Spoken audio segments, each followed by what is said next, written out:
Hello friends, welcome to science ಪಾಠಶಾಲೆ. This is Girish Babu. ಈ ಒಂದು ವಿಡಿಯೋ ಏನಾಗಿರುತ್ತೆ, ಧಾತುಗಳ ಆವರ್ತನೀಯ ವರ್ಗೀಕರಣದ ಪಾರ್ಟ್ 3 ಆಗಿರುತ್ತೆ. ಈ ಒಂದು ಭಾಗದಲ್ಲಿ ನಾವು ಮೈನ್ ಆಗಿ ನೋಬಲ್ ಗ್ಯಾಸಸ್ ಮತ್ತೆ ಈ ಒಂದು ಹ್ಯಾಲೋಜನ್ಸ್ ಅಂತ ಕರಿತೀವಿ. ಸೊ ಇವುಗಳ ಬಗ್ಗೆ ತಿಳ್ಕೊಳ್ತಾ ಹೋಗೋಣ. Very important. ನೋಬಲ್ ಗ್ಯಾಸಸ್ ಎಷ್ಟು ಇಂಪಾರ್ಟೆಂಟ್, ಹ್ಯಾಲೋಜನ್ಸ್ ಅಷ್ಟೇ ಇಂಪಾರ್ಟೆಂಟ್. ಕ್ವಶನ್ ಕೇಳ್ತಾ ಇರ್ತಾರೆ. Clear? Okay, let's get into the subject. ಇಲ್ಲಿ ನೋಡಿ, ನೋಬಲ್ ಗ್ಯಾಸಸ್ ಮತ್ತೆ ಹ್ಯಾಲೋಜನ್ಸ್ ಮೇನ್ ಎಲ್ಲಿ ಬರುತ್ತೆ ಅಂದ್ರೆ ಪಿ ಬ್ಲಾಕ್ ಎಲಿಮೆಂಟ್ಸ್ ಅಲ್ಲಿ ಬರುತ್ತೆ. ನಾವು ಪಿ ಬ್ಲಾಕ್ ಎಲಿಮೆಂಟ್ಸ್ ಅಂದ್ರೆ ಏನು, ಪಿ ಗುಂಪಿನ ಧಾತುಗಳು ಅಂದ್ರೆ ಏನು ಅಂತ ನಾವು ಪ್ರೀವಿಯಸ್ ಕ್ಲಾಸ್ ಅಲ್ಲಿ ತಿಳ್ಕೊಂಡಿದ್ದೇವಲ್ವಾ. ಸೊ ಅಲ್ಲೋಗಿ ಇನ್ನು ಯಾರು ನೋಡಿಲ್ಲ ಅಂದ್ರೆ ಪಾರ್ಟ್ 2 ಮತ್ತೆ ಪಾರ್ಟ್ 1 ನೋಡಿ ಬನ್ನಿ. ಸೊ ಇಲ್ಲಿ ನೋಡಿ, ಪಿ ಬ್ಲಾಕ್ ಎಲಿಮೆಂಟ್ಸ್. ಸೊ ಅದರ ಒಂದು ಎಲೆಕ್ಟ್ರಾನಿಕ್ ಕಾನ್ಫಿಗರೇಷನ್ ಎಲ್ಲಿ ಎಂಡ್ ಆಗುತ್ತೆ ಅಂದ್ರೆ ಪಿ ಒಂದು ಬ್ಲಾಕ್ ಅಲ್ಲಿ ಎಂಡ್ ಆಗುತ್ತೆ. That's why we are called as a P block elements.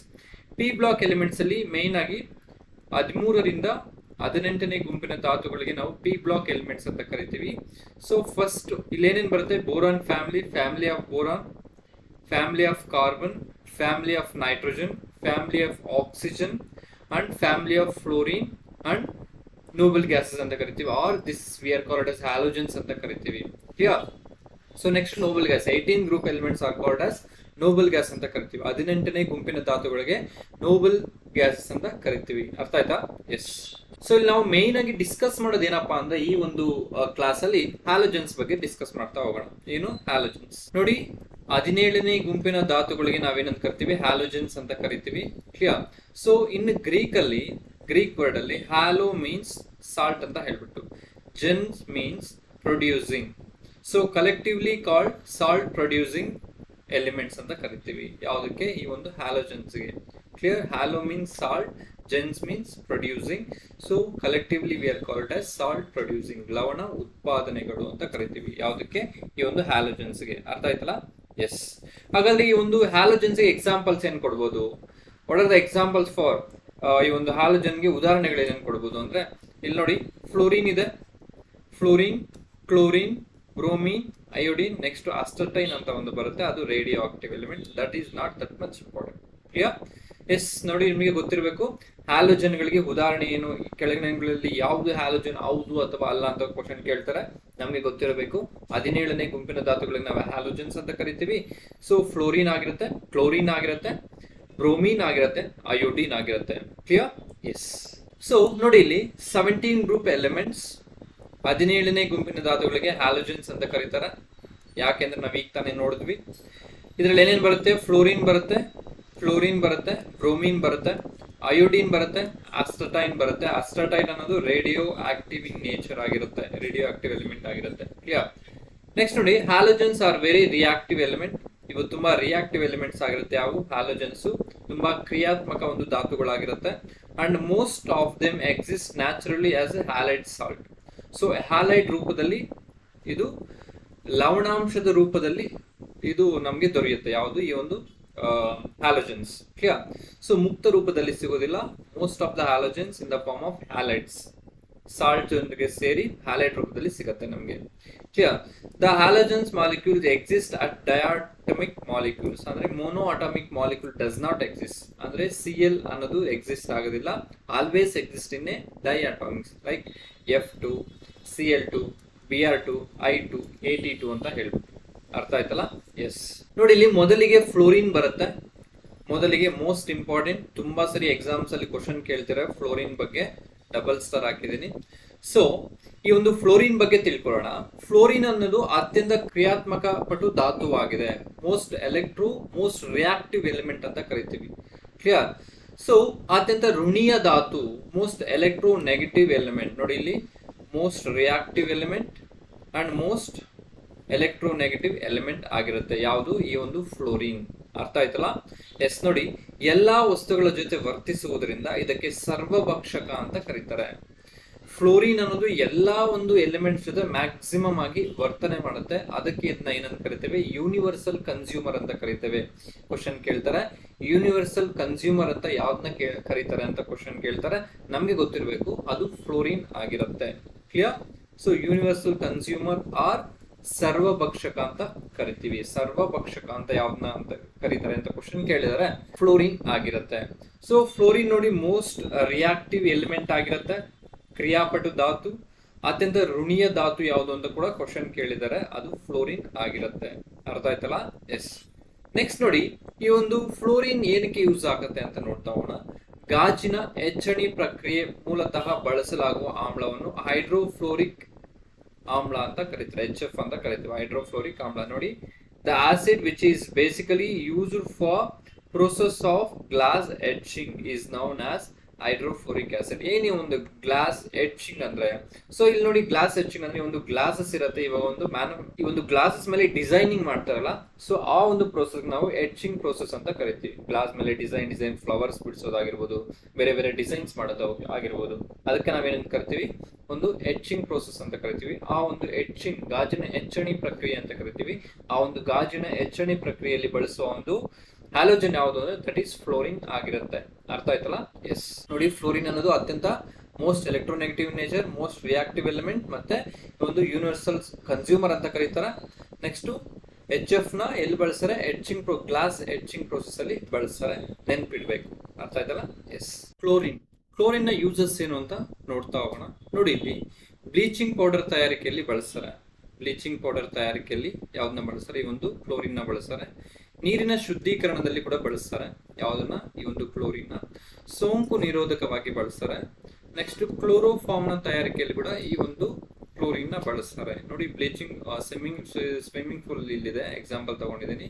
ಇದೆಲ್ಲ ಕ್ಲೀನ್ ಮಾಡ್ಲಿಕ್ಕೆ, ಸ್ವಿಮ್ಮಿಂಗ್ ಪೂಲ್ ಕ್ಲೀನ್ ಮಾಡ್ಲಿಕ್ಕೆ ಈ ಒಂದು ಕ್ಲೋರಿನ್ ನ ಬಳಸಿರ್ತಾರೆ. ಕ್ಲಿಯರ್?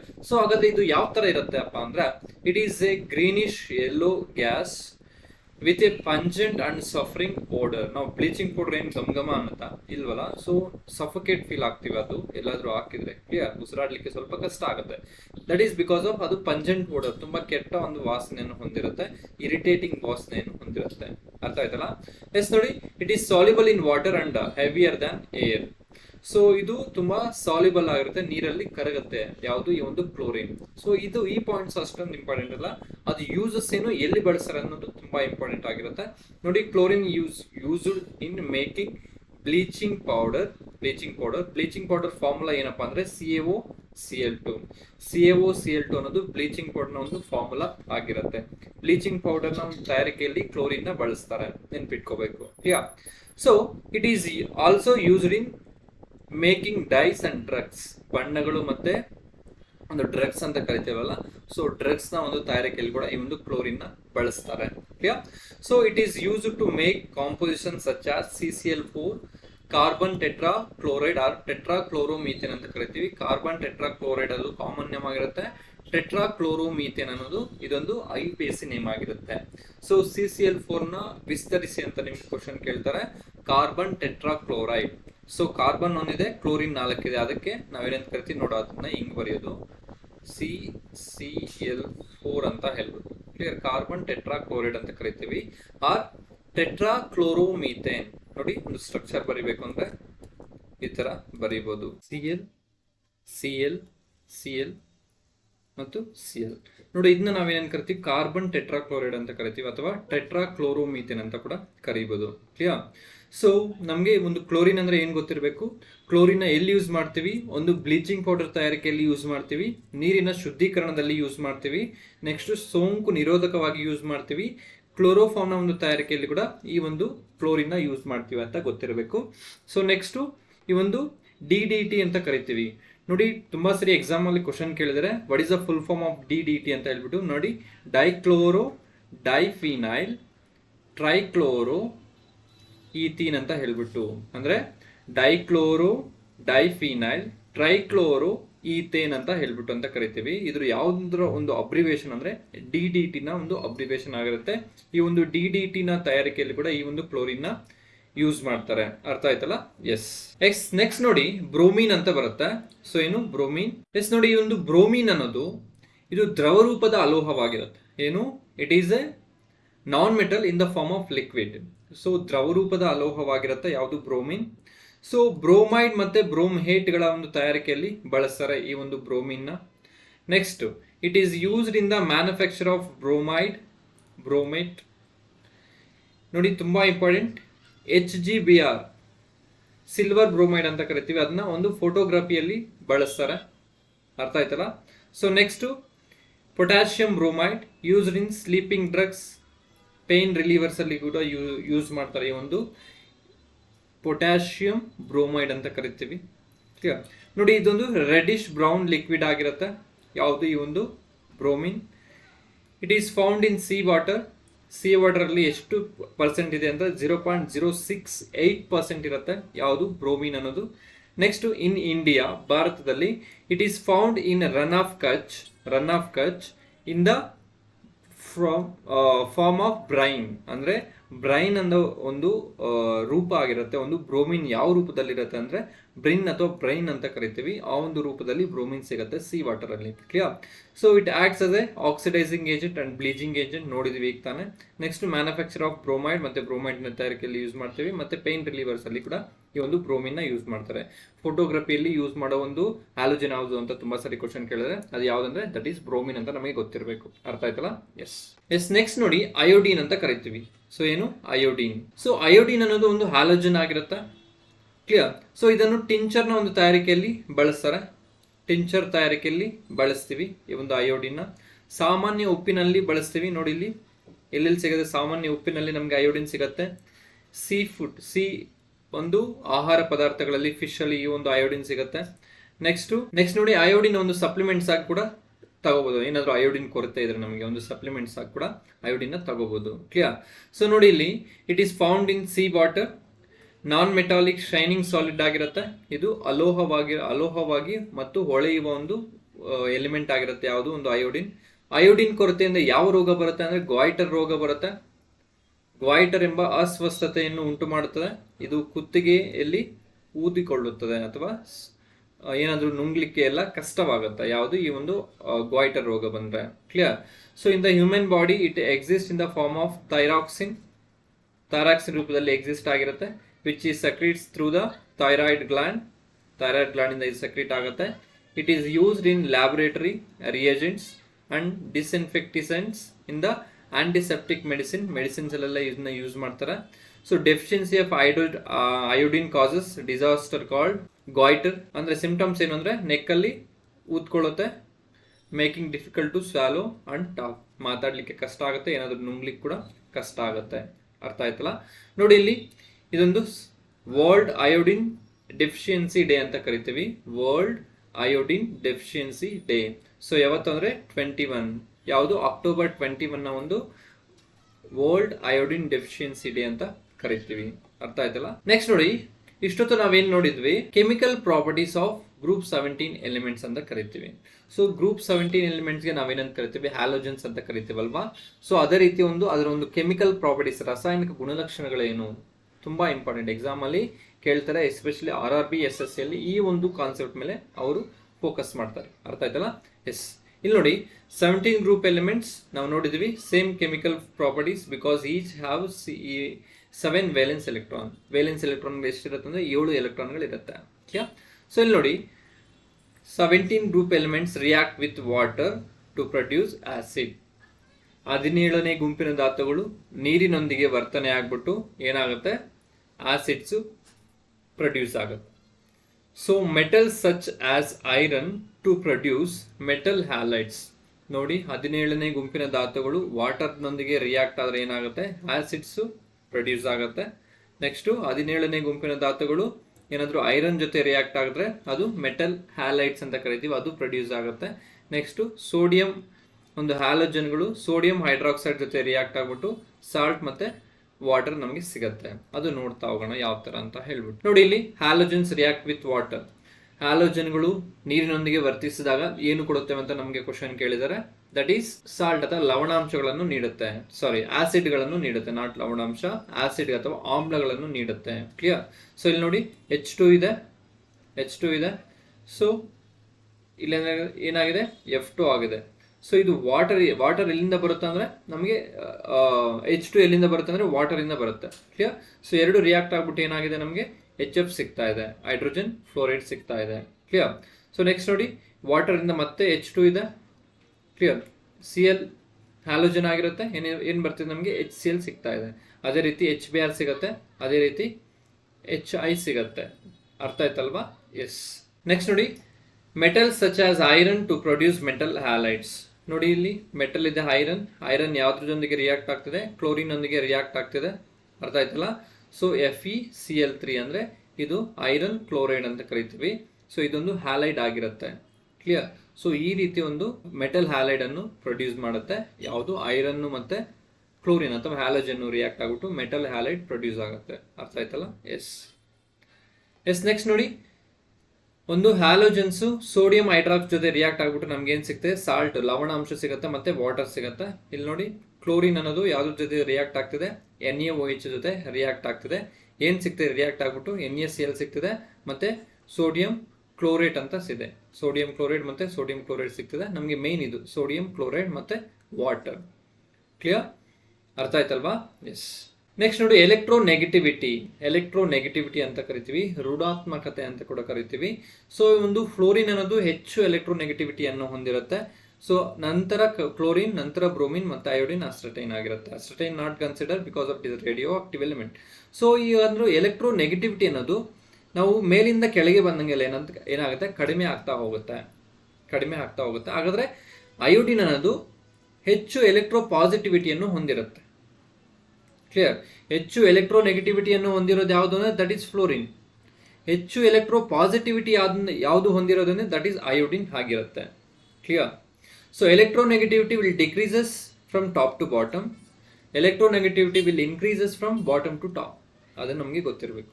ನಮಗೆ ಎಕ್ಸಾಮ್ ಅಲ್ಲಿ ಆಪ್ಷನ್ಸ್ ಅಲ್ಲಿ ಕ್ಲೋರಿನ್, ಫ್ಲೋರಿನ್, ಬ್ರೋಮಿನ್, ಅಯೋಡಿನ್ ಕೊಟ್ಟಿರ್ತಾರೆ. ಇವುಗಳಲ್ಲಿ ಯಾವುದು ಹೆಚ್ಚು ಋಣಾತ್ಮೀಯ ಧಾತು ಅಂತ ಕೇಳಿದ್ರೆ ನಮಗೆ ಫ್ಲೋರಿನ್ ಆಗಿರುತ್ತೆ. ಒಂದನೇದು ಫ್ಲೋರಿನ್ ಅನ್ನೋದು ಮೋಸ್ಟ್ ಎಲೆಕ್ಟ್ರೋನೆಗೆಟಿವ್ ಇನ್ ನೇಚರ್, ಅರ್ಥ ಆಯ್ತಲ್ವಾ. ಎಸ್ ಸೊ ಇಷ್ಟೊತ್ತು ಏನ್ ಡಿಸ್ಕಸ್ ಮಾಡಿದ್ವಿ ನಾವು, ಒಂದು ಕ್ಲೋರಿನ್ ಹ್ಯಾಲೋಜನ್ಸ್ ಬಗ್ಗೆ ಡಿಸ್ಕಸ್ ಮಾಡಿದ್ವಿ. So halogens chlorine, bromine, iodine ಮತ್ತೆ ಅಸ್ಟಟೈನ್ ಆಗಿರುತ್ತೆ. So most electronegative in nature ಆಗಿರುತ್ತೆ ಅಂತೆಲ್ಲ ಡಿಸ್ಕಸ್ ಮಾಡಿದ್ವಿ. Now we will move on to the noble gases. 18ನೇ ಗುಂಪಿನ ಧಾತುಗಳಾಗಿರುತ್ತೆ ಇವು. ಎಷ್ಟನೇ ಗುಂಪು, 18ನೇ ಗುಂಪಿನ ಧಾತುಗಳು, ನೆನಪಿಡಬೇಕು, ಕ್ಲಿಯರ್. ಸೊ 18ನೇ ಗುಂಪಿನ ಧಾತುಗಳು ಯಾವುವು ಅಂತ ನಮಗೆ ಕ್ವಶನ್ ಕೇಳ್ತಾರೆ. ಅದು ನೋಬಲ್ ಗ್ಯಾಸಸ್ ಆಗಿರುತ್ತೆ, ಜಡ ಅನಿಲಗಳು ಅಂತ ಕರಿತೀವಿ. ಹಾಗಾದ್ರೆ ಎಕ್ಸಾಂಪಲ್ಸ್ ಏನು, ಜಡ ಅನಿಲಗಳಿಗೆ ಎಕ್ಸಾಂಪಲ್ಸ್ ಏನಪ್ಪಾ ಅಂದ್ರೆ ನೋಡಿ, helium, neon, argon, krypton, xenon and Radeon ಅಂತ ಕರಿತೀವಿ. ನೋಡಿ, helium, neon, argon, krypton, xenon and Radeon. ಈ ಒಂದು ಎಲಿಮೆಂಟ್ಸ್ ಏನಾಗಿರುತ್ತೆ, ನೋಬಲ್ ಗ್ಯಾಸಸ್ ಆಗಿರುತ್ತೆ, ಜಡ ಅನಿಲಗಳು ಆಗಿರುತ್ತೆ, 18ನೇ ಗುಂಪಿನ ಧಾತುಗಳು ಆಗಿರುತ್ತೆ, ಅರ್ಥ ಆಯ್ತಲ್ಲ. ಎಸ್ ನೋಡಿ, 18ನೇ ಗುಂಪಿನ ಧಾತುಗಳು Nobel ಅನಿಲಗಳಾಗಿವೆ.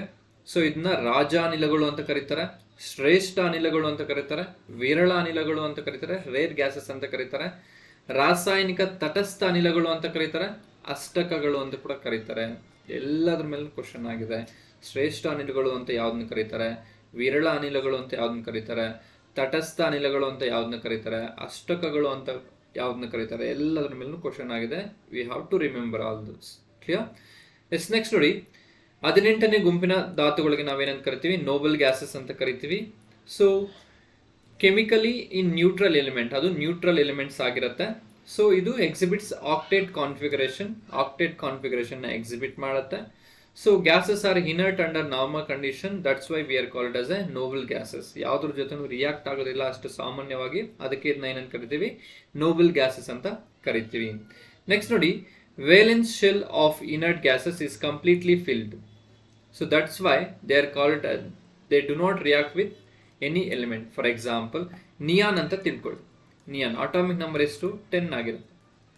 So what are the electronic configuration, 1s2, 2s2, 2p6 ಆಗಿರುತ್ತೆ. 1s2, 2s2, 2p6 ಆಗಿರುತ್ತೆ. ಯಾವ್ದ್ರದ್ದು, ಈ ಒಂದು ನೋಬಲ್ ಗ್ಯಾಸಸ್ದು, ಕ್ಲಿಯರ್. ಸೊ ಇಲ್ಲಿ ನೋಡಿ, ಇದು ಫಸ್ಟ್ ಶೆಲ್ಲು, ಇದು ಸೆಕೆಂಡ್ ಶೆಲ್ಲು. ಇಲ್ಲಿ ಸೆಕೆಂಡ್ ಶೆಲ್ ಅಲ್ಲಿ ಎಷ್ಟಿದೆ, 8 ಎಲೆಕ್ಟ್ರಾನ್ಗಳು ಕಂಪ್ಲೀಟ್ ಆಗಿ ಫಿಲ್ ಆಗಿದೆ. ಅಂದ್ರೆ 8 ಎಲೆಕ್ಟ್ರಾನ್ಗಳಿದೆ. ಸೊ ಎಲ್ಲಾ ಒಂದು ಶೆಲ್ಸ್ ಕಂಪ್ಲೀಟ್ ಆಗಿ ಫಿಲ್ ಆಗಿದೆ, ಇಲ್ಲಿ ಸಬ್ ಶೆಲ್ಸ್, ಕ್ಲಿಯರ್. ಅದಕ್ಕೆ ಇದನ್ನ ಏನಂತ ಕರಿತೀವಿ, ಅಷ್ಟಕಗಳು ಅಂತ ಕರಿತೀವಿ. 8 ಎಲೆಕ್ಟ್ರಾನ್ಗಳಿದೆ, ಅಷ್ಟಕಗಳು ಅಂತ ಕರಿತೀವಿ, ಅಥವಾ ಆಕ್ಟೇಟ್ ಕಾನ್ಫಿಗರೇಷನ್ ಅಂತ ಕರಿತೀವಿ. ಸೊ ಇದು ಕಂಪ್ಲೀಟ್ ಆಗಿ ಫಿಲ್ ಆಗಿರೋದ್ರಿಂದ ಇದು ಬೇರೆದ್ರಿಂದ ತಗೊಳ್ಳೋದು ಇಲ್ಲ, ಎಲೆಕ್ಟ್ರಾನ್ನ ಬೇರೆದಕ್ಕೆ ಕೊಡೋದು ಇಲ್ಲ. ಹೈಲಿ ಸ್ಟೇಬಲ್ ಇನ್ ನೇಚರ್ ಆಗಿರುತ್ತೆ, ಯಾವ್ದ್ರ ಜೊತೆನೂ ಸಾಮಾನ್ಯವಾಗಿ ರಿಯಾಕ್ಟ್ ಮಾಡೋದಿಲ್ಲ, ಅರ್ಥ ಆಯ್ತಲ್ವಾ. ಎಸ್. ಸೊ ಹಾಗಾದ್ರೆ ನೋಡ್ತಾ ಹೋಗೋಣ, ಒಂದೊಂದೇ ನೋಡ್ತಾ ಹೋಗೋಣ. ಹೀಲಿಯಂ, ನಿಯಾನ್, ಆರ್ಗಾನ್, ಕ್ರಿಪ್ಟಾನ್ ಅಂತ ಏನ್ ತಿಳ್ಕೊಂಡ್ವಲ್ಲ ಅದ್ರ ಬಗ್ಗೆ ಒಂದೊಂದ್ರ ಬಗ್ಗೆನೂ ಡೀಟೇಲ್ಸ್ ಆಗಿ ನೋಡ್ತಾ ಹೋಗೋಣ. ಈಗ ಫಸ್ಟ್ಗೆ ಬಂದು ಹೀಲಿಯಂ ಆಗಿರುತ್ತೆ. ಫಸ್ಟ್ಗೆ helium. So the main source of helium is natural gas. Natural gas ಅಲ್ಲಿ ಏನಿರುತ್ತೆ, ಹೀಲಿಯಂ ಇರುತ್ತೆ. ಕ್ಲಿಯರ್? ಸೊ ಈ ಹೀಲಿಯಂ ನಮ್ಗೆ ಹೆಂಗ್ ಸಿಗತ್ತೆ ಅಂದ್ರೆ, ನೋಡಿ, ಯೂನಿವರ್ಸ್ ಅಲ್ಲಿ ಹೆಚ್ಚಾಗಿರುವ ಅನಿಲ ಯಾವುದು ಅಂತ ನಮಗೆ ಕ್ವಶನ್ ಕೇಳ್ತಾರೆ. ಫಸ್ಟ್ ಹೈಡ್ರೋಜನ್ ಬರುತ್ತೆ, ನೆಕ್ಸ್ಟ್ ಹೀಲಿಯಂ ಬರುತ್ತೆ. ಕ್ಲಿಯರ್? ಹೈಡ್ರೋಜನ್ ಒಂದು ಗೂಡಿ ಅಥವಾ ಸಮ್ಮಿಲನವಾಗಿ ನಮಗೆ ಹೀಲಿಯಂ ಬರುತ್ತೆ. ನ್ಯೂಕ್ಲಿಯರ್ ಫ್ಯೂಷನ್ ಅಂತ ಕರಿತೀವಿ. ನ್ಯೂಕ್ಲಿಯರ್ ಫ್ಯೂಷನ್ ಎಲ್ಲಿ ನಡೆಯುತ್ತೆ? ಸ್ಟಾರ್ಸ್ ಅಲ್ಲಿ ನಡೆಯುತ್ತೆ, ಸನ್ ಅಲ್ಲಿ ನಡೆಯುತ್ತೆ. ಸನ್ ಕೂಡ ಒಂದು ಸ್ಟಾರ್ ಆಗಿರ್ತಾನೆ. ಅರ್ಥ ಆಯ್ತಲ್ವಾ? ಎಸ್. ನೋಡಿ, ಹಾಗಾದ್ರೆ ಯೂಸಸ್ ಏನೇ ಒಂದು ಹೀಲಿಯಂದು. ಹೀಲಿಯಂ ಅನ್ನು ವಾಯುಗುಣ ವೀಕ್ಷಣದ ಬಲೂನ್ಗಳಲ್ಲಿ ಮತ್ತು ಪ್ಯಾರಾಚೂಟ್ಗಳಲ್ಲಿ ಬಳಸ್ತಾರೆ. ಅಂದ್ರೆ ಹಾಟ್ ಏರ್ ಬಲೂನ್ ಅಂತ ಕರಿತೀವಿ. ಹಾಟ್ ಏರ್ ಬಲೂನ್ ಈ ತರ ಇರುತ್ತೆ, ಈ ತರ ಇರುತ್ತೆ ಹಾಟ್ ಏರ್ ಬಲೂನ್. ಸೊ ಇಲ್ಲಿ ಏನಾಗುತ್ತೆ, ಹೀಲಿಯಂನ ಬಳಸಿರ್ತಾರೆ. ಅದು ಹೀಲಿಯಂ ಹೊತ್ತಿ ಹುರಿತಾ ಇದ್ರೆ ಏನಾಗುತ್ತೆ, ಬಲೂನು ಮೇಲೆ ಹೋಗುತ್ತೆ. ಹಾಟ್ ಏರ್ ಬಲೂನ್ ಅಂತ ಕರಿತೀವಿ. ಅದರಲ್ಲೆಲ್ಲ ಈ ಒಂದು ಹೀಲಿಯಂನ ಬಳಸ್ತಾರೆ. ಕ್ಲಿಯರ್? ಸೊ ನೆಕ್ಸ್ಟ್ 4.2 ಗಿಂತ ಕಡಿಮೆ ತಾಪಮಾನವನ್ನು ಪಡೆಯಲು ದ್ರವ ಹೀಲಿಯಂ ಅನ್ನು ಬಳಸ್ತಾರೆ. ಟೆಂಪರೇಚರ್ ನಮಗೆ 4.2 ಗಿಂತ ಕಡಿಮೆ ಬೇಕು ಅಂದ್ರೆ ನಾವೇನು ಲಿಕ್ವಿಡ್ ಹೀಲಿಯಂನ ಬಳಸ್ತಾರೆ. Clear? So liquid helium is used to maintain very low temperature in research. So ಸಂಶೋಧನೆಗಳಲ್ಲಿ ಅದು ಕೂಡ ಹೆಲ್ಪ್ ಆಗುತ್ತೆ. ಅರ್ಥ ಆಯ್ತಲ್ವಾ? ನೋಡಿ, ಕೃತಕ ಉಸಿರಾಟದಲ್ಲಿ ಆಕ್ಸಿಜನ್ ಸಿಲಿಂಡರ್ ಅಲ್ಲಿ ಹೀಲಿಯಂ ಅನ್ನು ಬಳಸ್ತಾರೆ. ಕೃತಕ ಉಸಿರಾಟದಲ್ಲಿ ಆಕ್ಸಿಜನ್ ಸಿಲಿಂಡರ್ ಅಲ್ಲಿ ಏನ್ ಬಳಸ್ತಾರೆ ಅಂದ್ರೆ ಈ ಒಂದು ಹೀಲಿಯಂನ ಬಳಸ್ತಾರೆ. ಅರ್ಥ ಆಯ್ತಲ್ವಾ? Yes. A mixture of hydrogen and helium is used by divers for respiration. For helium is soluble in blood at insoluble in blood at very high temperature. ನೋಡಿ, ಇಲ್ಲಿ ಇದು ಇನ್ಸಾಲ್ಯುಬಲ್ ಆಗಿರುತ್ತೆ. ಸೊ ಈ ಒಂದು ನಮ್ಮ ಬ್ಲಡ್ ಅಲ್ಲಿ ಆಕ್ಸಿಜನ್ ಇರುತ್ತೆ. So ಆಕ್ಸಿಜನ್ನ ಒಂದು ಆರಾಮಾಗಿ ತಗೊಂಡು ಹೋಗ್ಲಿಕ್ಕೆ, ಯಾವುದೇ ಒಂದು ಒತ್ತಡ ಕ್ರಿಯೇಟ್ ಮಾಡಿದ್ರೆ ಇರ್ಲಿಕ್ಕೆ ಏನ್ ಬಳಸ್ತಾರೆ, ಈ ಒಂದು ಹೀಲಿಯಂನ ಬಳಸ್ತಾರೆ. It acts as air resistance ಅಂತ ಕರಿತೀವಿ. ಸೊ ಕೃತಕ ಉಸಿರಾಟದಲ್ಲಿ ಆಮ್ಲಜನಕದೊಂದಿಗೆ ಬಳಸುವ ಅಥವಾ ಬೆರೆಸುವ ಒಂದು ಅನಿಲ ಯಾವುದು, ದಟ್ ಈಸ್ ಹೀಲಿಯಂ ಆಗಿರುತ್ತೆ. ಮೊದಲಿಗೆ ನೈಟ್ರೋಜನ್ ಯೂಸ್ ಮಾಡ್ತಿದ್ರು, ನವಡೇಸ್ ಹೀಲಿಯಂನ ಯೂಸ್ ಮಾಡ್ತಾರೆ. ಹೀಲಿಯಂ ಅನ್ನೋದು ನೋಬಲ್ ಎಲಿಮೆಂಟ್ ಆಗಿರುತ್ತೆ. ಸೊ ಯಾವ್ದ್ರ ಜೊತೆನೂ ರಿಯಾಕ್ಟ್ ಆಗೋದಿಲ್ಲ, ಆಕ್ಸಿಜನ್ ಜೊತೆ ಅಂತೂ ರಿಯಾಕ್ಟ್ ಆಗೋದೇ ಇಲ್ಲ. ಮತ್ತೆ ಹೀಲಿಯಂ ಬೆರೆಸದಿದ್ರೆ ಏನಾಗುತ್ತೆ, ಒಂದು ಆರ್ಟಿಫಿಷಿಯಲ್ ಕೃತಕ ಉಸಿರಾಟದಲ್ಲಿ ಆಕ್ಸಿಜನ್ ಜೊತೆ ಅಂದ್ರೆ, ಸೊ ಆಕ್ಸಿಜನ್ ಅನ್ನೋದು ಇನ್ ದ ಫಾರ್ಮ್ ಆಫ್ O2 ಆಗಿರುತ್ತೆ. O2 ರೂಪದಲ್ಲಿ ಇರೋ ಒಂದು ಆಕ್ಸಿಜನ್ ನಾವು ಉಸಿರಾಡ್ತೀವಿ. ಕ್ಲಿಯರ್? ಸೊ ಇದನ್ನ ಆಕ್ಸಿಜನ್ ಅಂತ ಕರಿತೀವಿ. ಹಾಗಾದ್ರೆ ಓ ಅನ್ನೋದನ್ನ ನಾವೇನಂತ ಕರಿತೀವಿ, ನೇಸೆಂಟ್ ಆಕ್ಸಿಜನ್ ಅಂತ ಕರಿತೀವಿ. ನೇಸೆಂಟ್ ಆಕ್ಸಿಜನ್ ಅನ್ನೋದು ತುಂಬಾ ಹಾರ್ಮ್ಫುಲ್ ಆಗಿರುತ್ತೆ. ಸೊ ಆಕ್ಚುಲಿ ನೇಸೆಂಟ್ ಆಕ್ಸಿಜನ್ ಅನ್ನೋದು does not exist. Oxygen always in the form of O2 ಆಗಿರುತ್ತೆ to maintain it stability. So ಒಂದು ಹೀಲಿಯಂ ಏನಾದರೂ ನಮ್ಮ ಕೃತಕ ಉಸಿರಾಟದಲ್ಲಿ ಬಳಸಲಿಲ್ಲ ಅಂದ್ರೆ, ಸೊ ಆಕ್ಸಿಜನ್ O2 ಅನ್ನೋದು O ಆಗಿ ಕನ್ವರ್ಟ್ ಆಗುತ್ತೆ. ಅದು ತುಂಬಾ ಹಾರ್ಮ್ಫುಲ್ ಆಗಿರುತ್ತೆ. ಅರ್ಥ ಆಯ್ತಲ್ವಾ? ಸೊ ಅದಕ್ಕೆ ಒಂದು ಆಕ್ಸಿಜನ್ ಸಿಲಿಂಡರ್ಗಳಲ್ಲಿ ಏನು ಯೂಸ್ ಮಾಡ್ತಾರೆ ಅಂದ್ರೆ, ಆಕ್ಸಿಜನ್ ಜೊತೆ ಹೀಲಿಯಂನ ಯೂಸ್ ಮಾಡ್ತಾರೆ. ಮುಂಚೆ ನೈಟ್ರೋಜನ್ನ ಯೂಸ್ ಮಾಡ್ತಿದ್ರು. ಅರ್ಥ ಆಯ್ತಲ್ವಾ? ಎಸ್. ನೋಡಿ, ಇಲ್ಲಿ helium is used in balloons and airship to make them float. ತುಂಬಾ ಲೈಟ್ ವೇಟ್ ಆಗಿರುತ್ತೆ. Clear? It is not light at hydrogen, but ಇದು ಹೈಡ್ರೋಜನ್ ಅಷ್ಟು ಹಗುರವಾಗಿರೋದಿಲ್ಲ. ಬಟ್ ಹೈಡ್ರೋಜನ್ ಏನ್ ಮಾಡುತ್ತೆ, easily catches a fire. So ಫೈರ್ನ, ಬೆಂಕಿಯನ್ನು ಹೊತ್ತಿ ಹುರಿಲಿಕ್ಕೆ ಸಹಾಯ ಮಾಡುತ್ತೆ ಯಾವುದು, ಹೈಡ್ರೋಜನ್. ಬಟ್ ಹೀಲಿಯಂ ಅನ್ನೋದು ಆ ಥರ ಆಗೋದಿಲ್ಲ. Clear? But it is much safer gas as hydrogen is very flammable. ಹೈಡ್ರೋಜನ್ಗಿಂತ ಇದು ಒಂದು ಸೇಫರ್ ಗ್ಯಾಸ್ ಆಗಿರುತ್ತೆ ಯಾವುದು, ಹೀಲಿಯಂ ಅಂತ. ಕ್ಲಿಯರ್? ಸೊ ನೋಡಿ, ಇಲ್ಲಿ ಒಂದು this is helium. Breathing mixture ಎಷ್ಟು ಪರ್ಸೆಂಟ್ ಬಳಸ್ತಾರೆ, 2% ಬಳಸ್ತಾರೆ. ನೆಕ್ಸ್ಟ್ MRI ಇದರಲ್ಲಿ ಕೂಡ ಬಳಸ್ತಾರೆ ಹೀಲಿಯಂನ. ಸೆಮಿ ಕಂಡಕ್ಟರ್ ಫೈಬರ್ ಆಪ್ಟಿಕ್ಸ್ ಅಲ್ಲಿ ಬಳಸ್ತಾರೆ. ಸ್ಪೇಸ್ ಲಾಂಚಿಂಗ್ ವೆಹಿಕಲ್ಸ್ ಕೂಡ ಈ ಒಂದು ಹೀಲಿಯಂನ ಬಳಸ್ತಾರೆ. ನೆಕ್ಸ್ಟ್ ವೆಲ್ಡಿಂಗ್ ಅಲ್ಲಿ ಕೂಡ ಬಳಸ್ತಾರಂತೆ. So NMR and other superconductors ಅಂತ ಕರಿತೀವಿ, ಅಲ್ಲಿ ಬಳಸ್ತಾರೆ. ಮತ್ತೆ ಲೀಕ್ ಡಿಟೆಕ್ಷನ್ ಅಂದ್ರೆ ಏನಾದರೂ ಸೋರಿಕೆ ಆಗ್ತಿದೆ ಅದರಲ್ಲಿ ಕೂಡ ಬಳಸ್ತಾರೆ ಯಾವ್ದನ್ನ, ಈ ಒಂದು ಹೀಲಿಯಂನ. ಮೇಯ್ನು ಇದೇ ಕೇಳಿರೋದು ನಿಮಗೆ, ವಾಯುಗುಣ ಬಲೂನುಗಳಲ್ಲಿ, ವೀಕ್ಷಣ ಬಲೂನುಗಳಲ್ಲಿ ಬಳಸುವ ಒಂದು ಅನಿಲ ಯಾವುದು ಅಂದ್ರೆ ಹೀಲಿಯಂ ಆಗಿರುತ್ತೆ. ಅತ್ಯಂತ ಹಗುರವಾದ ಎರಡನೇ ಒಂದು ಧಾತು ಆಗಿರುತ್ತೆ. ಅರ್ಥ ಆಯ್ತಲ್ವಾ? ಎಸ್. ನೆಕ್ಸ್ಟ್ ನೋಡಿ, neon. Coming to the neon. So LED ಗಳ ತಯಾರಿಕೆಯಲ್ಲಿ ಬಳಸ್ತಾರೆ ಈ ಒಂದು ನಿಯಾನ್ನ ಎಲ್ಲಿ ಬಳಸ್ತಾರೆ ಅಂದ್ರೆ LED ಗಳ ತಯಾರಿಕೆಯಲ್ಲಿ ಬಳಸ್ತಾರೆ. ನಿಯಾನ್ ಸಿಗ್ನಲ್ ದೀಪಗಳೆಲ್ಲ ಉತ್ಪಾದನೆಯಲ್ಲಿ ಬಳಸ್ತಾರೆ. ಕ್ಲಿಯರ್. ಸೊ ನೋಡಿ ಇಲ್ಲಿ ಒಂದು ಸಿಗ್ನಲ್ಸ್ ನೋಡಿರ್ತೀವಿ ನಾವು. ಒಂದು ಸಿಗ್ನಲ್ಸ್ ನಲ್ಲಿ ಈ ಒಂದು ಸಿಗ್ನಲ್ ನ ಒಂದು ತಯಾರಿಕೆಯಲ್ಲಿ ಬಳಸುವ ಒಂದು ಅನಿಲ ಯಾವುದು, ದಟ್ ಈಸ್ ನಿಯಾನ್ ಆಗಿರುತ್ತೆ. ಮಿನುಗು ದೀಪಗಳ ಜಾಹೀರಾತು ಫಲಕಗಳಲ್ಲಿ ಬಳಸ್ತಾರೆ. ಅಂದ್ರೆ ನೋಡಿ ಈ ತರ ನಾವೊಂದು ಅಡ್ವರ್ಟೈಸ್ಮೆಂಟ್ಸ್ ಆಗ್ತಿರ್ತೀವಲ್ಲ, ಸೊ ಆ ಒಂದು ಟೇಬಲ್ಸ್ ಅಲ್ಲಿ ಜಾಹೀರಾತುಗಳ ಒಂದು ಫಲಕಗಳ ಮೇಲೆ ಈ ಒಂದು ನಿಯಾನ್ ಬಲ್ಬ್ ಅನ್ನ ಬಳಸ್ತಾರೆ. Clear.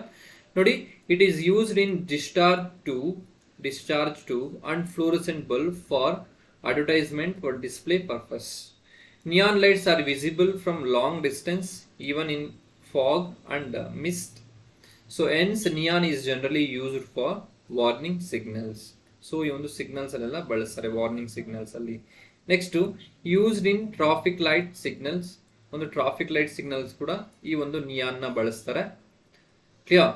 So next most important question ಕೇಳಿದರೆ, it is also used in neon lamp which are used to give symbolic indication to the pilot at the aircraft at the airport. ನೋಡಿ, ಒಂದು aeroplane ಈ ತರ ಬರ್ತಿದೆ ಅಂತ ಹೇಳಿದ್ರೆ ಒಂದು ಪೈಲಟ್ ತೋರಿಸ್ಬೇಕು, ಪೈಲಟ್ಗೆ ಗೊತ್ತಾಗಬೇಕು ಎಲ್ಲಿ ನಾವು ಲ್ಯಾಂಡ್ ಆಗಬೇಕು ಏನು ಅಂತ ಹೇಳ್ಬಿಟ್ಟು ಆ ಒಂದು ಸಿಗ್ನಲ್ಸ್ ತೋರಿಸ್ತಾ ಇರುತ್ತೆ ಈ ಒಂದು ಏರೋಪ್ಲೇನ್ಗೆ. ಕ್ಲಿಯರ್. ಆ ಒಂದು ಸಿಗ್ನಲ್ ತೋರಿಸೋದಲ್ಲಿ ಬಳಸೋ ಒಂದು ಗ್ಯಾಸ್ ಯಾವುದು ಅಂದ್ರೆ ದಟ್ ಈಸ್ ನಿಯಾನ್ ಆಗಿರುತ್ತೆ, ನೋಬಲ್ ಗ್ಯಾಸ್ ಆಗಿರುತ್ತೆ. ಈ ತರ ಒಂದು ಇರುತ್ತೆ. ಕ್ಲಿಯರ್. ಎಸ್ ನೆಕ್ಸ್ಟ್ ನೋಡಿ, ಆರ್ಗಾನ್ ಆಗಿರುತ್ತೆ. ಆರ್ಗಾನ್. ಸೊ ವಾತಾವರಣದಲ್ಲಿ ಹೆಚ್ಚಾಗಿರುವ ಜನ ಅನಿಲ ಯಾವುದು ಅಂತ ಕ್ವಶನ್ ಕೇಳ್ತಾರೆ. ದಟ್ ಈಸ್ ಆರ್ಗಾನ್ ಆಗಿರುತ್ತೆ. ವಾತಾವರಣದಲ್ಲಿ ಹೆಚ್ಚಾಗಿರುವ ಅನಿಲ ಯಾವುದು ಅಂದ್ರೆ ದಟ್ ಈಸ್ ನೈಟ್ರೋಜನ್ ಆಗಿರುತ್ತೆ. ಭೂಮಿಯ ವಾತಾವರಣದಲ್ಲಿ ಹೆಚ್ಚಾಗಿರುವ ಒಂದು ಅನಿಲ ಯಾವುದು ಅಂದ್ರೆ ನೈಟ್ರೋಜನ್ ಆಗಿರುತ್ತೆ, ಸಾರಜನಕ. ಎರಡನೇದು ಆಕ್ಸಿಜನ್ ಆಗಿರುತ್ತೆ. ಆಕ್ಸಿಜನ್ ಬಿಟ್ರೆ ಆರ್ಗಾನ್ ಆಗಿರುತ್ತೆ ಮೂರನೇದು. ಸೊ ಅಥವಾ ಹೆಚ್ಚಾಗಿರುವ ಜಡ ಅನಿಲ ಯಾವುದು ಅಂದ್ರೆ ಕೂಡ ಈ ಒಂದು ಆರ್ಗಾನ್ ನಾವು ಹೇಳ್ಬೇಕಾಗಿರುತ್ತೆ. ಅರ್ಥ ಆಯ್ತಲ್ವಾ? ಸೊ ನೆಕ್ಸ್ಟ್ ನೋಡಿ, ಲೋಹದ ಬೆಸುಗೆಗೆ ಬೇಕಾಗುವ ಜಡ ವಾತಾವರಣದ ಸೃಷ್ಟಿಗೆ ಇದನ್ನ ಬಳಸ್ತಾರೆ. ಟಂಗ್ಸ್ಟನ್ ತಂತಿಯ ಬಾಳಿಕೆ ಹೆಚ್ಚಿಸಲು ವಿದ್ಯುತ್ ಬಲ್ಬ್ಗಳಲ್ಲಿ ಇದನ್ನ ಬಳಸ್ತಾರೆ, argon. It is used to provide inert atmosphere in high temperature metallurgical process, arc welding of alloys for filling electric bulbs. ಅರ್ಥ ಆಯ್ತಲ್ವಾ? ನೋಡಿ ಇಲ್ಲಿ ಆರ್ಗಾನ್ ಎಲ್ಲಿ ಬಳಸ್ತಾರೆ? ಬಲ್ಬ್ ಅಲ್ಲಿ ಬಳಸ್ತಾರೆ. ಈ ಒಂದು ಫಿಲಮೆಂಟ್ ಇದೆಯಲ್ಲ ಟಂಗ್ಸ್ಟನ್, ಈ ಒಂದು ಫಿಲಮೆಂಟ್ ನ ಒಂದು ಬಾಳಿಕೆ ಅಥವಾ ಡ್ಯೂರೇಷನ್ ಅನ್ನ ಹೆಚ್ಚಿಸಲಿಕ್ಕೆ ಈ ಒಂದು ಆರ್ಗಾನ್ ನ ಬಳಸ್ತಾರೆ. ಆರ್ಗಾನ್ ನ ಯಾಕೆ ಬಳಸ್ತಾರೆ ಅಂದ್ರೆ ಇದು ನೋಬಲ್ ಎಲಿಮೆಂಟ್ ಆಗಿರುತ್ತೆ, ಬೇರೆ ಯಾವ್ದ್ರ ಜೊತೆನೂ ರಿಯಾಕ್ಟ್ ಮಾಡೋಕೆ ಈ ಒಂದು ಟಂಗ್ಸ್ಟನ್ ಗೆ ಬಿಡೋದಿಲ್ಲ, ಅದಕ್ಕೆ ಇದನ್ನ ಯೂಸ್ ಮಾಡ್ತಾರೆ. ಅರ್ಥ ಆಯ್ತಲ್ವಾ? ಎಸ್ ನೆಕ್ಸ್ಟ್ ನೋಡಿ, ಕ್ರಿಪ್ಟಾನ್ ಅಂತ ಕರಿತೀವಿ. ಮೋಸ್ಟ್ ಇಂಪಾರ್ಟೆಂಟ್, ವಿಮಾನದ ರನ್ವೇ ದೀಪಗಳಲ್ಲಿ ಮತ್ತು ಲೈಟ್ ಹೌಸ್ಗಳಲ್ಲಿ ಬಳಸ್ತಾರೆ ಯಾವ್ದನ್ನ? ಈ ಒಂದು ಕ್ರಿಪ್ಟಾನ್. ನೋಡಿ ಇಲ್ಲಿ ರನ್ವೇ ಅಲ್ಲಿ ಬಳಸೋ ಒಂದು ಲೈಟಿಂಗ್ಸ್ ಯಾವುದು ಅಂದ್ರೆ ದಟ್ ಈಸ್ ಕ್ರಿಪ್ಟಾನ್ ಆಗಿರುತ್ತೆ. ಇನ್ನೊಂದು ಮೋಸ್ಟ್ ಇಂಪಾರ್ಟೆಂಟ್, ಗಣಿ ಕಾರ್ಮಿಕರ ಟೊಪ್ಪಿಗೆಯಲ್ಲಿ ದೀಪದ ಉತ್ಪಾದನೆಯಲ್ಲಿ ಬಳಸ್ತಾರೆ. ನೋಡಿ, krypton is A inert gas which is used in minor cap lamps ಅಂತ ಹೇಳ್ಬಿಟ್ಟು. ನೋಡಿ ಇಲ್ಲಿ ಮೈನರ್ ಕ್ಯಾಪ್ ಲ್ಯಾಂಪ್ಸ್ ಇದೆ, ಇದರಲ್ಲಿ ಬಳಸೋ ಒಂದು ಅನಿಲ ಯಾವುದು ಅಂದ್ರೆ ದಟ್ ಈಸ್ ಕ್ರಿಪ್ಟಾನ್ ಆಗಿರುತ್ತೆ. Clear. Used at airport runway and approach light ಅಂತ ಇದೆ. ಸೊ ಇದೆಲ್ಲ ಒಂದು ಕ್ರಿಪ್ಟಾನ್ ಬಗ್ಗೆ ಆಗಿರುತ್ತೆ. ಅರ್ಥ ಆಯ್ತಲ್ವಾ? ಎಸ್ ನೆಕ್ಸ್ಟ್ ನೋಡಿ, ಕ್ಸೆನಾನ್ ಅಂತ ಹೇಳ್ಬಿಟ್ಟು. ಕ್ಸೆನಾನ್, ಸೊ ಇದನ್ನ ಸ್ಟ್ರೇಂಜರ್ ಗ್ಯಾಸ್ ಅಂತ ಕರೀತಾರೆ. ತುಂಬಾ ಇಂಪಾರ್ಟೆಂಟ್ ಕ್ವಶನ್ ಕೇಳಿದಾರೆ. ಸ್ಟ್ರೇಂಜರ್ ಗ್ಯಾಸ್ ಅಂತ ಯಾವ್ದನ್ನ ಕರೀತಾರೆ ಅಂತ ನಮ್ಗೆ ಕ್ವಶನ್ ಕೇಳಿದಾರೆ. ಸೊ ಯಾವ್ದಂದ್ರೆ ದಟ್ ಈಸ್ ಸ್ಟ್ರೇಂಜರ್ ಗ್ಯಾಸ್ ಅಂದ್ರೆ ಕ್ಸೆನಾನ್ ಆಗಿರುತ್ತೆ. ಸೊ ಯಾಕೆ ಒಂದು ಸ್ಟ್ರೇಂಜರ್ ಗ್ಯಾಸ್ ಅಂದ್ರೆ ನಮಗೆ ಕಾಮನ್ ಆಗಿ ಗೊತ್ತಿರಬೇಕು, ಸ್ಟ್ರೇಂಜರ್ ಅಂದ್ರೆ ಏನು? ಅಪರಿಚಿತರು. ಕ್ಲಿಯರ್. ಸೊ ನೋಡಿ ಇಲ್ಲಿ, it is called stranger gas because the word xenon means stranger in Greek. ಅಂದ್ರೆ ಕ್ಸೆನಾನ್ ಅನ್ನೋದು ಗ್ರೀಕ್ ಅಲ್ಲಿ ಏನು ಅರ್ಥ ಕೊಡುತ್ತೆ ಅಂದ್ರೆ ಸ್ಟ್ರೇಂಜರ್ ಅನ್ನೋ ಅರ್ಥ ಕೊಡುತ್ತೆ. ಅದಕ್ಕೆ ಇದನ್ನ ನಾವೇನಂತ ಕರಿತೀವಿ? ಸ್ಟ್ರೇಂಜರ್ ಗ್ಯಾಸ್ ಅಂತ ಕರಿತೀವಿ, ಅಥವಾ ಅಪರಿಚಿತ ಒಂದು ಅನಿಲ ಅಂತ ಕರಿತೀವಿ. ಯಾವ್ದನ್ನ? ಈ ಒಂದು ಕ್ಸೆನಾನ್. ನೋಡಿ, ಒಂದು xenon is a colourless, odourless and tasteless gas. It is unreactive and heavier than air. ಇದು ತುಂಬಾ ಪ್ರತಿಕ್ರಿಯಾತ್ಮಕವಲ್ಲದ ಒಂದು ಗ್ಯಾಸ್ ಆಗಿರುತ್ತೆ, ಗಾಳಿಗಿಂತ ಭಾರವಾಗಿರುತ್ತೆ. ಅರ್ಥ ಆಯ್ತಲ್ವಾ? ಸಂಶೋಧನೆಗಳಲ್ಲಿ ಗಾಮಾ ವಿಕಿರಣಗಳನ್ನು ಪತ್ತೆ ಹಚ್ಚಲು ಈ ಒಂದು ಕ್ಸೆನಾನ್ ನ ಬಳಸ್ತಾರೆ. So it is used in highly intensity photographic flash tubes ಅಲ್ಲಿ ಇದನ್ನ ಬಳಸ್ತಾರೆ. ಅರ್ಥ ಆಯ್ತಲ್ವಾ? ಈ ಒಂದು ಕ್ಸೆನಾನ್ ನ. ಕ್ಲಿಯರ್. ಸೊ ನೆಕ್ಸ್ಟ್ ನೋಡಿ, ಮೆಡಿಕಲ್ ಪರ್ಪಸ್ ಕೂಡ ಈ ಒಂದು ಕ್ಸೆನಾನ್ ನ ಬಳಸ್ತಾರೆ, ಲೈಟ್ನಿಂಗ್ ಅಲ್ಲಿ ಬಳಸ್ತಾರೆ. ಸೊ ಇದೆಲ್ಲ ಯಾವ್ದ್ರದ್ದು ಯೂಸ್ ಇರುತ್ತೆ ಅಂದ್ರೆ ನೋಡಿ, ಅನಸ್ಥೀಶಿಯಾದಲ್ಲಿ ಕೂಡ ಈ ಒಂದು ಕ್ಸೆನಾನ್ ನ ಬಳಸ್ತಾರಂತೆ. ಕ್ಲಿಯರ್. ಸೊ ರಿಸರ್ಚ್ ಅಲ್ಲಿ ಕೂಡ ಬಳಸ್ತಾರೆ. ದಿಸ್ ಇಸ್ ಆಲ್ ಅಬೌಟ್ ಜನ. ಜನನ್ನ ಏನಂತ ಕರೀತಾರೆ ಅಂತ ಮೋಸ್ಟ್ ಇಂಪಾರ್ಟೆಂಟ್, ಅಪರಿಚಿತ ಅನಿಲ ಅಂತ ಕರೀತಾರೆ ಅಥವಾ ಸ್ಟ್ರೇಂಜರ್ ಗ್ಯಾಸ್ ಅಂತ ಕರೀತಾರೆ, ನೆನಪಿರ್ಬೇಕು. ನೆಕ್ಸ್ಟ್ ನೋಡಿ ರೆಡಾನ್ ಆಗಿರುತ್ತೆ. ರೆಡಾನ್ 18ನೇ ಗುಂಪಿನ ಧಾತುಗಳಲ್ಲಿ ರೆಡಾನ್ ಮಾತ್ರ ವಿಕಿರಣಶೀಲ ಧಾತುವಾಗಿರುತ್ತೆ. ಯಾವುದು ಈ ಒಂದು ರೆಡಾನ್? ಕ್ಯಾನ್ಸರ್ ರೋಗದ ಚಿಕಿತ್ಸೆಯಲ್ಲಿ ಬಳಸ್ತಾರೆ ಈ ಒಂದು ರೆಡಾನ್ನ. ಭೂಕಂಪದ ಮುನ್ನ ಭೂಮಿಯಿಂದ ಬಿಡುಗಡೆಯಾಗುವ ಅನಿಲ ಯಾವುದು ಅಂದ್ರೆ ದಟ್ ಈಸ್ ನೋಬಲ್ ಗ್ಯಾಸ್ ಯಾವುದು ದಟ್ ಈಸ್ ರೆಡಾನ್ ಆಗಿರುತ್ತೆ. ಅತ್ಯಂತ ಭಾರವಾದ ಜಡ ಅನಿಲವಾಗಿರುತ್ತೆ ಯಾವುದು ಈ ಒಂದು ರೆಡಾನ್. ನೋಡಿ, radon is a radio active noble gas. It is used in treatment of cancer. Clear? This is all about radon. So noble gases ಬಗ್ಗೆ helium, neon, argon, krypton, xenon ಬಗ್ಗೆ ತಿಳ್ಕೊಂಡ್ವಲ್ಲ. ಜೆನಾನ್ ಮತ್ತೆ ರೆಡಾನ್ ಬಗ್ಗೆ ತಿಳ್ಕೊಂಡ್ವಿ. ಒಂದಲ್ಲ ಒಂದು question ಇದ್ರ ಮೇಲೆ ಅರೈಸ್ ಆಗ್ತಾ ಹೋಗುತ್ತೆ, ನಾವು ಚೆನ್ನಾಗಿ ತಿಳ್ಕೊಂಡಿರ್ಬೇಕು. ಅರ್ಥ ಆಯ್ತಲ್ವಾ? ಎಸ್ ನೋಡಿ friends, this is all about today's class. ನಾವು ಈ ಕ್ಲಾಸಲ್ಲಿ ಒಂದು ಹ್ಯಾಲೋಜನ್ಸ್ ಮತ್ತೆ ಒಂದು ನೋಬಲ್ ಗ್ಯಾಸಸ್ ಬಗ್ಗೆ ತಿಳ್ಕೊಂಡ್ವಿ. ಸೊ ಮುಂದಿನ ಕ್ಲಾಸಲ್ಲಿ ನೆಕ್ಸ್ಟ್ ಚಾಪ್ಟರ್ ಬಗ್ಗೆ ಡಿಸ್ಕಸ್ ಮಾಡ್ತಾ ಹೋಗೋಣ. ಸೊ ಇನ್ನು ನಮ್ಮ ಚಾನಲ್ಗೆ ಯಾರು ಸಬ್ಸ್ಕ್ರೈಬ್ ಮಾಡಿಲ್ಲ ಅಂದ್ರೆ please do subscribe, click on the like button. ನಿಮ್ಮ ಸಪೋರ್ಟ್ ಇದೇ ತರ ಇರಲಿ ಅಂತ ಹೇಳ್ತಾ ಸೊ ಮತ್ತೆ ಸಿಗೋಣ. Thank you.